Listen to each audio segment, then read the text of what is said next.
Hello friends, myself Patel Rumi, Ashwamegh Vidyalaya, ધોરણ 8, વિષય વિજ્ઞાન, પ્રકરણ નંબર 16, પ્રકાશ. મિત્રો, આપણે આગલા વિડીયો લેક્ચરમાં માહિતી મેળવી હતી કે જે આપણા મગજમાં સંવેદનાઓ ઉપજે છે અને આંખની રચના વિશે આપણે માહિતી મેળવી હતી અને જોયું હતું કે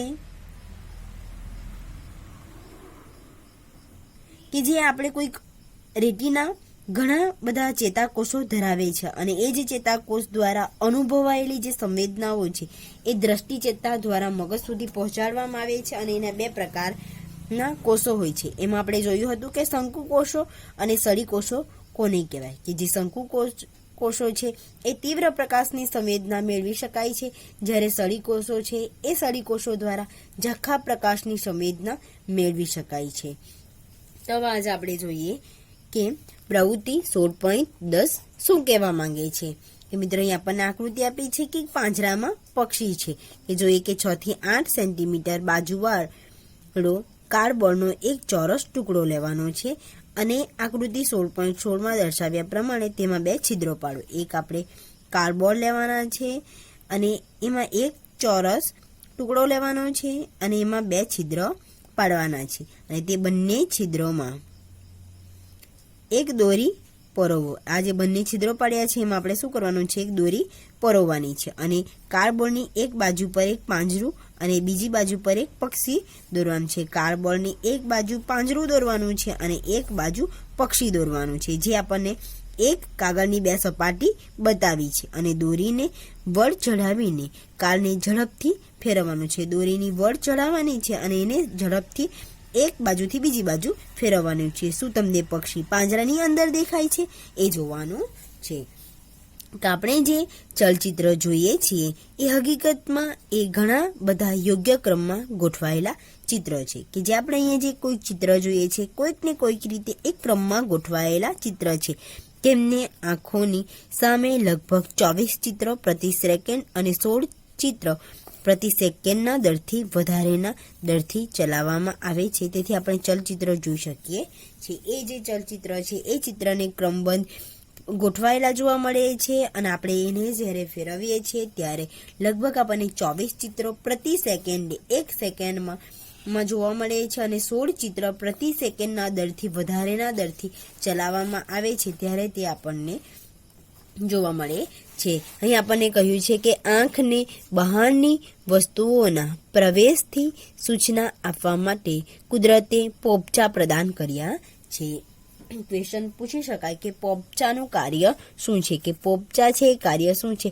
તો આંખને બહારની વસ્તુઓના પ્રવેશથી સુરક્ષિત રાખવા માટે શું છે, કે જે બહારથી કોઈક વસ્તુ પ્રવેશે છે અને એની સામે કોઈક સુરક્ષા મેળવવા માટે શું છે કે આંખમાં પોપચા આવેલા છે અને એ જે પોપચા બંધ થઈને બિનજરૂરી પ્રકાશને પણ આંખોમાં પ્રવેશ કરતા રોકે છે. મિત્રો, આપણે આંખો બંધ કરી દઈએ છીએ એ સમયે ધારો કે કોઈક પ્રકાશ સામે ઊભા છે અને આંખો બંધ કરી દઈએ છીએ ત્યારે શું થાય છે કે જે પોપચા છે એ પોપચા બંધ થઈ જાય છે અને બિનજરૂરી જે પ્રકાશ છે એ આપણી આંખમાં અંદર પ્રવેશ કરી શકતો નથી અને પ્રવેશને રોકે છે. કોણ રોકે છે? પોપચા રોકે છે.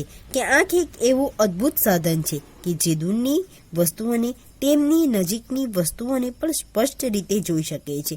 મિત્રો, આપણે દૂરની કોઈક વસ્તુ છે એ વસ્તુને પણ સ્પષ્ટ જોઈ શકીએ છીએ અને નજીકની જે વસ્તુઓ છે વસ્તુઓને પણ સ્પષ્ટ રીતે જોઈ શકીએ છીએ. કે ન્યૂનતમ અંતર કે જેના પર આંખ વસ્તુને સ્પષ્ટ રીતે જોઈ શકાય છે તે ઉંમર સાથે બદલાય છે. કે મિત્રો, અમુક જે વસ્તુ છે કે ધારો કે કોઈક વ્યક્તિની ઉંમર 60 વર્ષની છે તો મિત્રો એની અમુક વખત એવું બને છે કે નજીકની વસ્તુ એને સ્પષ્ટ જોઈ શકાય છે અને દૂરની વસ્તુ જોવા માટે એને ચશ્મા પહેરવું પડે છે. એ જ રીતે કહ્યું છે કે ન્યૂનતમ અંતર કે જેના પર આંખ વસ્તુઓના સ્પષ્ટ રીતે જોઈ શકે છે એ ઉંમર સાથે સતત બદલાતું રહે છે. કે સામાન્ય રીતે ખામી રહિત આંખ દ્વારા સૌથી વધુ આરામદાયક રીતે વાંચવા માટે અંતર લગભગ 25 સેન્ટીમીટર છે કે સામાન્ય રીતે મનુષ્ય છે એ જે મનુષ્ય કોઈક વસ્તુ આરામદાયક રીતે વાંચન કરી શકે છે, પરંતુ કેટલી અંતરે મૂકેલી વસ્તુને સરળતાથી વાંચન કરી શકે છે તો 25 સેન્ટીમીટર.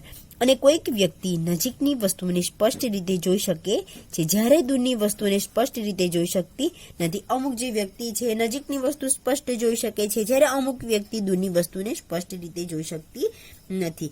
કે બીજી બાજુ અમુક વ્યક્તિ નજીકની વસ્તુઓને સ્પષ્ટ જોઈ શકતી નથી, કે જ્યારે દૂરની વસ્તુઓને વધારે સારી રીતે જોઈ શકે છે. કે યોગ્ય લેન્સનો ઉપયોગ કરીને આંખની આવી ખામીને નિવારી શકાય છે. કે આંખની ખામીને નિવારવા માટે યોગ્ય લેન્સ વાપરવામાં આવે છે, અને એ લેન્સનો ઉપયોગ કરીને આંખની જે ખામી છે એ ખામીને નિવારી શકાય છે. ક્યારેક મોટે ભાગે મોટી ઉંમર દ્રષ્ટિ ધૂંધળી થઈ જાય છે. આપણે જાણીએ છીએ કે જેમ વ્યક્તિની ઉંમર સતત બદલાતી રહે છે, 1 વર્ષ, 5 વર્ષ, સતત 50-70 વર્ષ સુધીની વ્યક્તિની ઉંમર 80-90 100 વર્ષની પણ વ્યક્તિ હોય છે, અને એ દરેક વ્યક્તિ છે એ દરેક વ્યક્તિની મોટી ઉંમરે દ્રષ્ટિ ધૂંધળી એટલે કે ઝાંકી થતી જાય છે, કે જે આંખોમાં લેન્સના ધૂંધળા બની જવાને લીધે હોય છે. કે જે આપણા આંખના જે લેન્સ છે એ લેન્સ ધૂંધળા બની જવાના લીધે હોય છે. આવું થવાને લીધે કહેવાય છે કે આંખોમાં મોતિયા આવે છે. તમે સાંભળ્યું હશે કે મોતિયા કેમ આવે છે? તો આંખોના જે લેન્સ છે એ ધૂંધળા બની જાય છે અને એના કારણે મોતિયા આવે છે. તેના કારણે દ્રષ્ટિ નબળી થઈ જાય છે. કે મોતિયાના કારણે શું થાય છે? તો દ્રષ્ટિ નબળી થઈ જાય છે, કે જે ક્યારેક અત્યંત ગંભીર રૂપ લઈ લે છે. અને જે મોતિયા છે ક્યારેક ગંભીર રૂપ પણ લઈ લે છે. આ ખામીનો ઈલાજ શક્ય છે અપારદર્શક લેન્સને દૂર કરી નવો કૃત્રિમ લેન્સ દાખલ કરવામાં આવે છે. કે આપણી આંખમાં જે આવેલ અપારદર્શક લેન્સ છે એના જગ્યા પર કૃત્રિમ લેન્સ દાખલ કરવામાં આવે છે, અને આધુનિક ટેકનોલોજી આ પ્રક્રિયાને સરળ અને સુરક્ષિત બનાવી દીધી છે. અને જેના કારણે કોઈક મોટી વ્યક્તિને એટલે કે મોટી ઉંમરની જે વ્યક્તિ છે એને પણ સરળતાથી વાંચન કરી શકે છે, જોઈ શકે છે, એને કોઈ પણ જાતની આંખની ખામી રહેતી નથી. Thank you.